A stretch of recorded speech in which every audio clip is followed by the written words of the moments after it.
Ok, her Yochim. Dere vet hvem det er. I hvert fall burde dere. Det er 50-50 for faen. Alle vet dagen er litt sånn der 50-50.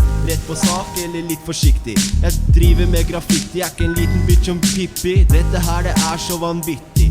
Ok, snakker om det livet, det er å skrive også politikk. Nei, jeg skriver om norsk grammatikk. For jeg gidder ikke mer sånn det er 60-50 talk. Nei, jeg snakker bare 50-50 språk. Dialog, det her er mitt liv, vil du ha noe mer? Bare vent og se, så ser du hva som skjer. Dette er 50-50, ditt verste mareritt. Så jeg tar en skritt inn i distriktet ditt. Du blir likt? Nei, jeg er den ene, den generøse, peneste ene du kjenner. 50-50 hele året, det er sånn det går. Hva er det egentlig som foregår i år? Jeg skjønner ikke hva jeg snakker om en gang. Så jeg lager og mekker en 50-50 sang.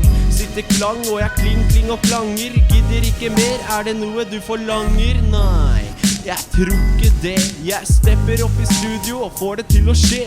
Legger meg ikke flat, nei jeg legger meg på det ekte. Jeg gidder ikke dette, hvorfor skal jeg fortsette? 50-50 er ikke sånn det skulle bli, men det er sånn det ble til i mitt liv. Jeg er sånn halvveis skærn og sånn halvveis fjern, og til det så ble jeg satt i håndjern. Politiet tok meg med hjem, sendte meg i cella. Denne karen her, han gikk rett i fella. 50-50, halvveis hjemme.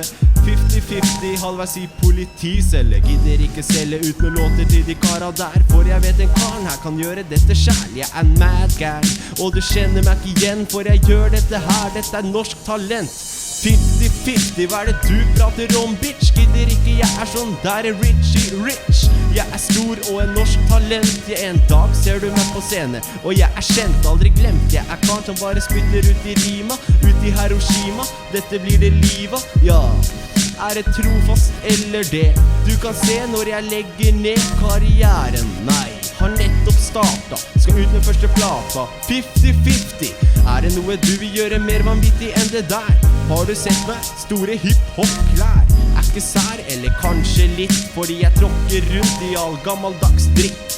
Distriktet mitt, det er MOSS. Er ikke noe stress, bare 50-50 bless.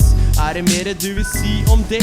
Kan du være med på en av låtene som jeg mekker i studio og prøver å få bra? Er så glad når jeg får det til å høres ut som dette. Fortsetter å skrive dette livet her i perspektiv. Dette er mitt liv, dette her er Yochim. Har du hørt meg før? Hør det her en gang til. Det her er Yochims egen medisin.